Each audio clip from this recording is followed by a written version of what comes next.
बिस्मिल्लाहिर्रहमानिर्रहीम। हज़रत रबिया रज़ियल्लाहु अन्हु कहते हैं कि मैं नबी अकरम सल्लल्लाहु ताला अलैहि वसल्लम की खिदमत में रात गुजारता था और तहज्जुद के वक़्त वज़ू का पानी और दूसरी ज़रूरियात मसलन मिसवाक, मसला वगैरह रखता था। एक मरतबा हुज़ूर सल्लल्लाहु ताला अलैहि वसल्लम ने मेरी खिदमत से खुश होकर फरमाया, मांग क्या मांगता है?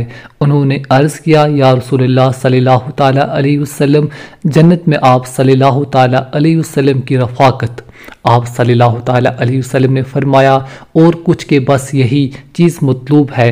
आप सल्लल्लाहु ताला अलैहि वसल्लम ने फरमाया, अच्छा मेरी मदद करो सजदों की कसरत से। इसमें तंबिया है कि इस अमर पर कि सिर्फ दवा पर भरोसा करके ना बैठना चाहिए, बल्कि कुछ तलब और अमल की भी ज़रूरत है। और आमाल में सबसे अहम नमाज है कि जितनी इसकी कसरत होगी इतने ही सजदे ज़्यादा होंगे। जो लोग इस सहारे पर बैठे रहते हैं कि फ़लाँ पीर फ़लाँ बुज़ुर्ग से दुआ कराएंगे, सख्त गलती है।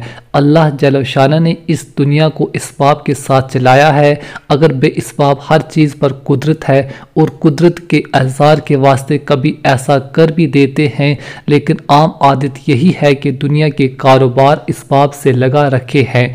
हैरत है कि हम लोग दुनिया के कामों में तो तकदीर और सिर्फ दुआ पर भरोसा करके भी कभी नहीं बैठते। 50 तरह की कोशिशें करते हैं, मगर दीन के कामों में तकदीर और दवा बीच में आ जाती है। इसमें शक नहीं कि अल्लाह वालों की दवा निहायत अहम है, मगर हुजूर सल्लल्लाहु ताला अलैहि वसल्लम ने भी ये इरशाद फरमाया कि सजदों की कसरत से मेरी दवा की मदद करना।